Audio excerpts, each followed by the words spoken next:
Students যারা 2025-এ gen পাস ইউজির exam দেবে তাদের মধ্যে অনেক স্টুডেন্টসরা দেখছি মানে তোমরা কমেন্ট করছো, জানতে চাইছো যে কোন সাবজেক্টের কী ইম্পর্টেন্ট টপিকস আছে সেগুলো বলতে। তো আজকে আমি বেসিক্যালি তোমাদের লজিক্যাল রিজনিংয়ের ইম্পর্টেন্ট টপিকস কিন্তু অলরেডি ডিসকাস করা হয়ে গেছে, ভিডিও আপলোড আছে 2025-এর জন্য, সেটা তোমরা সার্চ করতে মানে আমার দেখতে 2025 বলে যে প্লে লিস্টটা রয়েছে জেন পাস ইউজি, তো সেটা যদি সার্চ করো তো তুমি পেয়ে যাবে। আচ্ছা, তার সাথে আমি আজকে তোমাদের সঙ্গে ডিসকাস করব হচ্ছে জেন পাস ইউজির 2025-এর বায়োলজির কোন কোন টপিকগুলো মেন ইম্পর্টেন্ট। তো চলো শুরু করা যাক। আমরা যদি বায়োলজির 11 এবং 12 দুটো পোর্শনই পড়তে হয় তোমরা জানো, এবং তার সঙ্গে তোমাদের এটাও প্রশ্ন থাকে যে কোন বই থেকে পড়বো, এনসিইআরটি কি এনাফ হবে জেন পাস ইউজির জন্য। তো সেক্ষেত্রে দেখো বলি, জেন পাস ইউজি নিট এই কথাটা আগেও বলেছি যে সবের জন্য বায়োলজির কন্টেন্ট তো আলাদা আলাদা নয়, বায়োলজির জিনিসটা মেন টপিকগুলো তো একই, মানে আমি বলতে চাইছি জিনিসটা তো আর বদলাবে না, যে মানে কনসেপ্ট কখনো বিভিন্ন এক্সামের জন্য আলাদা তা নয়, তো মেন জিনিসটা সেম এবং সিলেবাসটাও সেম। শুধু জেন পাসের ক্ষেত্রে ওটা যেহেতু WBJEE কন্ডাক্ট করে, তো তাই জন্য ওয়েস্ট বেঙ্গল বোর্ডের সিলেবাস ওয়াইজ ওটা ফলো হয়। আর সেই সিলেবাস আর CBSE সিলেবাস যদি আমি দেখি, কিছুটা তারতম্য, অল্পই কিছু তারতম্য বায়োলজির ক্ষেত্রে অ্যাটলিস্ট রয়েছে, যে দু একটা চ্যাপ্টার সেগুলো CBSE এখন বাদ দিয়ে দিয়েছে, কিন্তু ওয়েস্ট বেঙ্গল বোর্ডে এখনও পড়ানো হচ্ছে বায়োলজি, তো তাই সেটাও জেন পাস ইউজিতে ইনক্লুড থাকবে, যেটা নিটে বা এইমস নার্সিং প্যারামেডিক্যাল এগুলোতে ইনক্লুডেড নয়। আশা করি বিষয়টা বোঝাতে পেরেছি। তো তাই আমরা এনসিইআরটি থেকেও পড়তে পারি, কিন্তু এনসিইআরটিতে তো CBSE থেকে যে চ্যাপ্টারগুলো বাদ দিয়ে দিয়েছে সেই চ্যাপ্টারগুলো দেওয়া নেই, তাই ওই চ্যাপ্টারগুলোর জন্য অন্তত আমাকে কিন্তু ওয়েস্ট বেঙ্গল বোর্ডের বইটা ফলো করতে হবে, কেন ওই বইতে এনসিইআরটিতে আমরা পাবো না। এবার কি না, এনসিইআরটিতে কন্টেন্টটা মেন টপিকটা বিষয়টা যেটা থাকে সেটা সেম থাকলেও কিছু ধরো এক্সাম্পল, কিছু ক্লাসিফিকেশানস একটু কম দেওয়া থাকে, মানে অত ডিটেলস ক্লাসিফিকেশান থাকে না, মেন বোঝার জিনিসটা এনসিইআরটিতে থাকে। এবার যে ক্লাসিফিকেশান পোর্শন বা এক্সাম্পলসগুলো একটু ডিটেলসটা আমরা মানে ISC বা ওয়েস্ট বেঙ্গল বোর্ডে পড়ি, সেগুলো থেকে অনেক ক্ষেত্রে জেন পাস ইউজিতে একটা দুটো কোশ্চেন আসলেও আসতে পারে। তো তাই এনসিইআরটি মেন ব্যাপার, তো সেইটুকুকে আমরা যারা কভার করতে পারবো, তো ম্যাক্সিমাম পার্সেন্টেজটাই কমপ্লিট হয়ে গেল জেন পাসের জন্য। তার সাথে এক্সট্রা আমরা যদি দেখি যে হ্যাঁ ওইগুলো ওকে, সব অসুবিধে নেই, তো তাহলে আমরা ওয়েস্ট বেঙ্গল বোর্ডের বা ISC বোর্ডের বই ফলো করতে পারি।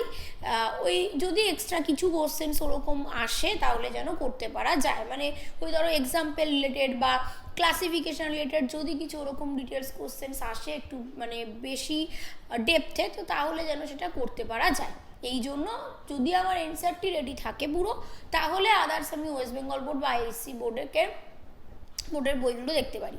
এবার যারা নিজেরাই ISC বোর্ডের স্টুডেন্ট বা ওয়েস্ট বেঙ্গল বোর্ডের স্টুডেন্ট, তারা তাদের বইগুলোকেই জেন পাস ইউজির জন্য ফলো করতে পারো, থিওরির জন্য এনাফ। আর প্র্যাকটিস বই তো অবশ্যই কিছু লাগবে, যারা সেলফ স্টাডি করছো, যারা কোথাও কোনো ইনস্টিটিউটে পড়ছো, তারা তো নিজেরাই সেখান থেকেও অনেক তোমাকে প্রোভাইড করা হচ্ছে কোশ্চেন্স পেপার বা প্র্যাকটিস সেট, সেগুলোকে প্র্যাকটিস করতে হবে।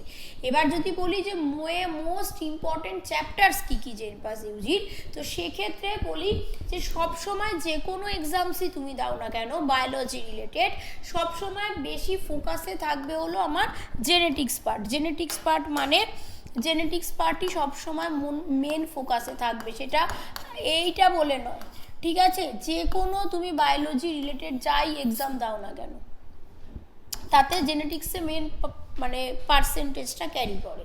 তো জেনেটিক্স বলতে ক্লাস 11-12-তে জেন পাস ইউজির সিলেবাস ওয়াইজ কী থাকে না, molecular basis of inheritance, principle of inheritance, আর হচ্ছে ইভলিউশন, এই তিনটে মিলিয়ে জেনেটিক্স মানে ইউনিটটা। তো এইগুলোকে আমাকে খুব ভালো করে পড়তে হবে, তবে ইভলিউশনের থেকেও প্রিন্সিপাল অফ ইনহেরিটেন্স আর মলিকিউলার বেসিস অফ ইনহেরিটেন্স মানে বংশগতির আণবিক ভিত্তি, আর হচ্ছে মেন্ডেলের যে চ্যাপ্টারটা, তো এই দুটো থেকে বেশি কোশ্চেন্স আসে। আর ইভলিউশন থেকে কি বলতো, ওই হোমোলোগাস অ্যানালগাস অর্গ্যান মানে সমবৃত্তি ও সমসংস্থ অঙ্গ, তারপরে হচ্ছে গিয়ে অপসারী অভিসারী অভিযোজন মানে কনভার্জেন্ট ডাইভার্জেন্ট ইভলিউশন, এই জিনিসগুলো থেকে কিন্তু মানে এই পার্ট পার্টটা থেকে।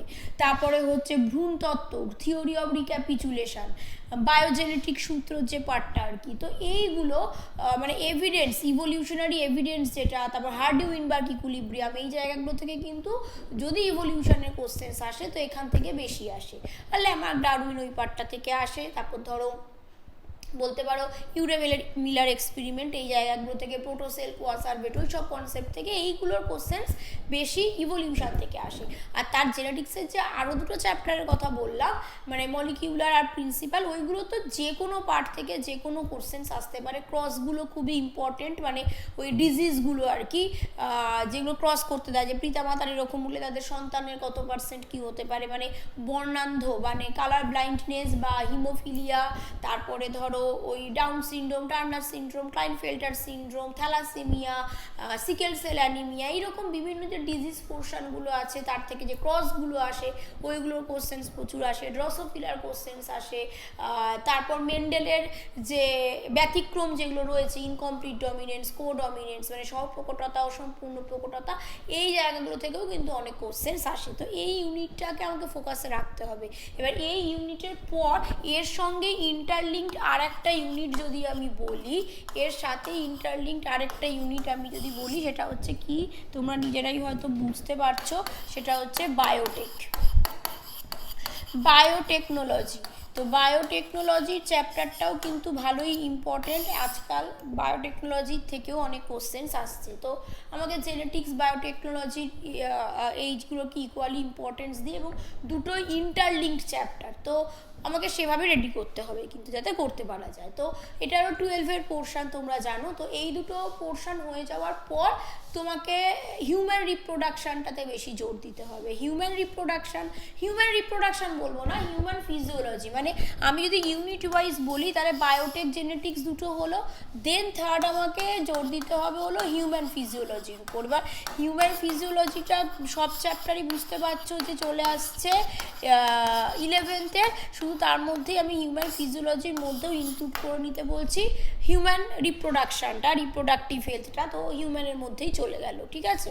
তো তাহলে এই ইউনিটসগুলো যদি আমরা দেখি, যে জেনেটিক্স, বায়োটেক, এদিকে হিউম্যান ফিজিওলজি, তার মধ্যে রিপ্রোডাক্টিভ ইউনিটটা, মানে হিউম্যান রিপ্রোডাকশন আর রিপ্রোডাক্টিভ হেলথটাকে ওর মধ্যে ইনক্লুড করে পড়ে নাও।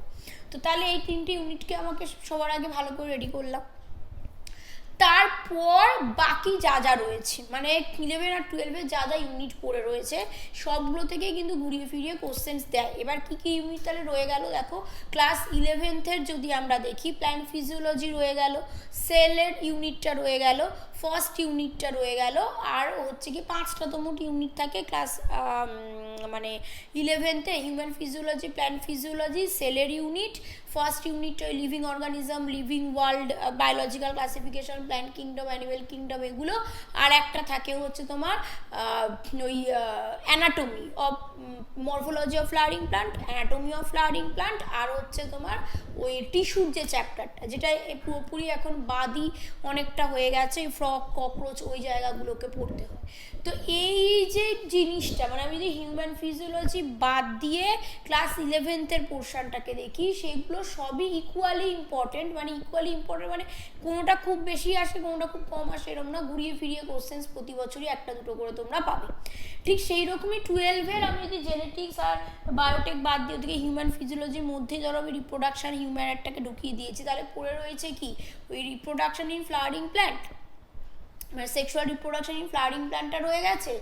আর রয়ে গেছে হচ্ছে ফুড, মানে ওই ক্রপ, তারপর মাইক্রোবস ইন হিউম্যান ওয়েলফেয়ার রয়েছে, তারপর ধরো হিউম্যান হেলথ অ্যান্ড ডিজিজ রয়েছে, এই পোর্শনসগুলো রয়েছে। ঠিক আছে? তো সেইগুলো। আর হ্যাঁ, আর একটা হচ্ছে লাস্ট ইউনিটটা, এই মানে ইকোলজি, ইকোসিস্টেমের, যে না বায়োটেকেরও আগে, ওই ইকোলজি, ইকোসিস্টেম, পরিবেশ, বাস্তুতন্ত্র, এই রিলেটেড যে চ্যাপ্টারগুলো, তো এইগুলো এবং 11-এর যেগুলো পড়ে থাকা চ্যাপ্টার বলছি, তো সেগুলো না দুটোই ইকুয়ালি ইম্পর্টেন্ট। মানে ধরো কোনটা থেকে বেশি কোশ্চেন্স আসে, কোনটা থেকে কম কোশ্চেন্স আসে, এরকম না, ঘুরিয়ে ফিরিয়ে কোশ্চেন্স আসে। অ্যাকচুয়ালি সমস্যাটা হচ্ছে এটা, তুমি নিটের ক্ষেত্রে যত স্পেসিফিক্যালি বুঝতে পারবে যে হ্যাঁ এই ইউনিটগুলো থেকেই বেশি ওয়েটেজ আছে, তারপর বাকি ইউনিটগুলো থেকে ঘুরিয়ে ফিরিয়ে বিভিন্ন ওয়েটেজে বিভিন্ন ইয়ার স্টাডি করলে বোঝা যাচ্ছে যে কত ইয়ার আফটার ইয়ার কীভাবে ওয়েটেজগুলো এদিক ওদিক চেঞ্জ হচ্ছে। তবে এই ইউনিটগুলো থেকে ওয়েটেজ বেশিই থাকছে মোটামুটি, কিন্তু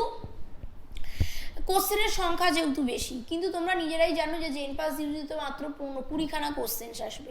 এবার 20খানা কোশ্চেন্স আর চ্যাপ্টার সংখ্যাও তোমরা জানো কত, 20-র বেশি। মানে আমি যদি 11 আর 12 মিলিয়ে দেখি অনেক চ্যাপ্টার, তো প্রত্যেকটা চ্যাপ্টার থেকে যদি একটা করে কোশ্চেন্সও দেয় তাহলেও কোনো না কোনো একটা দুটো কয়েকটা চ্যাপ্টার বাদ চলে যাবে, ঠিক না? মানে আমাদের দিতে হবে 20টা প্রশ্ন, তো সেই 20টা প্রশ্ন করতে গেলে টোটাল 11-12 মিলিয়ে যে চ্যাপ্টার আছে যতগুলো সংখ্যক, তো সব চ্যাপ্টার থেকে একটা করে কোশ্চেন্স দিলেও তো চ্যাপ্টার বাদ থেকে যাবে, বেশি চ্যাপ্টার তোমাদের রয়েছে। তো সেই জন্যই কিন্তু জেন পাসের ক্ষেত্রে কোন চ্যাপ্টারটা আর কোশ্চেন্স মানে আসবে, কোনটার আসবে না, কোনটার ওয়েটেজ খুব বেশি খুব কম, তোমরা ওভাবে কিন্তু খুব একটা ক্যালকুলেটিভ ওয়েতে রেডি করতে পারবে না, নিজেরাই দেখবে বুঝতে পারবে না, কেননা অনেক অপশান তাহলে এক্সামিনারের কাছে মানে কোশ্চেন সেটারের কাছে চলে আসছে না, যেহেতু কম কোশ্চেন্স করতে হবে, সিলেবাস আমার অনেক বা চ্যাপ্টার্স আমার অনেক, তো সেই জন্য প্রচুর অপশানস থাকছে। মানে এবছর মানে 2024-এ ধরো যে একটা দুটো চ্যাপ্টারকে হয়তো স্কিপ করে গেছে, ওখান থেকে কোনো কোশ্চেন্সই দেয়নি,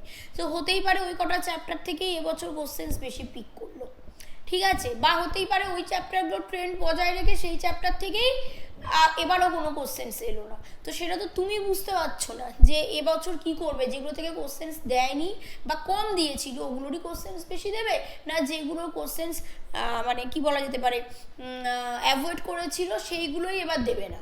তো সেই জন্য ওটা বলাটা মুশকিলের, কেন যেহেতু এত চ্যাপ্টারের অপশানস আর কোশ্চেন্স সংখ্যা কম, তাই জন্য সুযোগ বেশি যে ভ্যারাইটি অফ কোশ্চেন্স আনার, মানে চ্যাপ্টারের ভ্যারাইটি তো অনেক চ্যাপ্টার আছে, তো বিভিন্ন চ্যাপ্টার থেকে ঘুরিয়ে ফিরিয়ে কোনো এক বছর এটা স্কিপ করলো, কোনো এক বছর অন্য চ্যাপ্টার স্কিপ করলো, কোনো একটা বছর হয়তো কোনো একটা চ্যাপ্টার থেকে 2-3টে কোশ্চেন্স দিয়ে দিল, তো পরের বছর ওই চ্যাপ্টার থেকে আর কিছু কোশ্চেন্সই দিল না, তো এইরকম এদিক ওদিক করার সুযোগটা থাকে। তাই জন্য কিন্তু আমি আবারও বলবো, খুব সাজেশন করে চ্যাপ্টার চুজ করাটা মুশকিলের।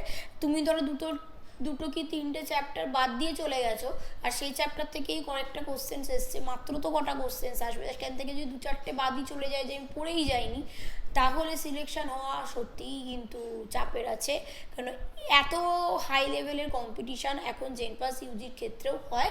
হয়তো তোমরা পূর্ববর্তী বছরগুলোর যদি রেজাল্ট কি হয় দেখে আসো বা কোনো আইডিয়া থাকে তাহলে তোমরা জানবে। তবু আমি বলবো এই ইউনিটগুলোকে কিন্তু আগে ভালো করে রেডি করো, কারণ অনেক চ্যাপ্টার কোশ্চেন্স তো এখান থেকে আসবেই, তো সেগুলো যেন ভালো হয়, এবং তারপরে বাকি চ্যাপ্টারসগুলো থেকে ইকুয়ালি ইম্পর্টেন্স দাও। ক্লিয়ার? তো কারোর যদি মনে হয় যে আমার প্রিপারেশান ক্লাস দরকার, যেটুকু সময় আছে আমি আমার প্রিপারেশানটাকে বুস্ট আপ করতে চাই, যাতে আরও বেশিভাবে আমি অ্যাকিউরেসি করতে পারি, অ্যাকিউরেটলি আমি অ্যান্সার করতে পারি, টাইমে 1.5 ঘন্টার মধ্যে আমি টাইমে শেষ করতে পারছি কিনা ভালো করে প্র্যাকটিস করতে পারি, তাই জন্য তোমাদের mock test, doubt clearing class, live discussion class, সব চ্যাপ্টারের রেকর্ডিং ক্লাসও, মানে যদি কোনো চ্যাপ্টারে পার্টিকুলার কোনো টপিকে একদম ডিটেলস ধরে ধরে পুঙ্খানুপুঙ্খ পড়া বোঝার দরকার থাকে, সেই রকমভাবে ডিটেলস ডিসকাশন ক্লাস রেকর্ডিং থাকছে, লাইভ ক্লাসে ডাউট ক্লিয়ারিং করা হচ্ছে, মক টেস্ট থাকছে, প্রতি সপ্তাহে উইকলি টেস্ট হচ্ছে তোমাদের এখন, যাতে রেগুলার তোমাদের সব চ্যাপ্টার প্র্যাকটিস হয়। তো কারোর যদি মনে হয় এই কোর্স দরকার, ক্র্যাশ কোর্স কিন্তু জেন পাস ইউজি চলছে, প্রয়োজন অনুসারে তোমরা কিন্তু অবশ্যই অ্যাডমিশন নিতে পারো। অ্যাচিভার স্টাডি সেন্টার অ্যাপটাকে ইনস্টল করে নেবে, লগ ইন করবে স্টুডেন্ট লগ ইন হিসাবে, স্টুডেন্ট ক্লিক করে লগ ইন করবে, লগ ইন করার সঙ্গে সঙ্গে স্টোর অপশানে যাবে, দেখবে তোমার JENPAS UG crash course available আছে, তো তোমরা যদি সেটাতে জয়েন করো, অ্যাডমিশন নাও, তাহলে ইমিডিয়েট তখন থেকে তুমি ক্লাস করতে পারবে। আশা করি বিষয়টা বোঝা গেছে। স্ক্রিনে দেওয়া নাম্বারটায় যদি কারোর কোনো কোয়ারিজ থাকে হোয়াটসঅ্যাপে মেসেজ করে রাখবে, তোমরা অবশ্যই রিপ্লাই পাবে। তো সবাই প্রিপারেশান নিতে থাকো, সবাইকে all the best, thank you.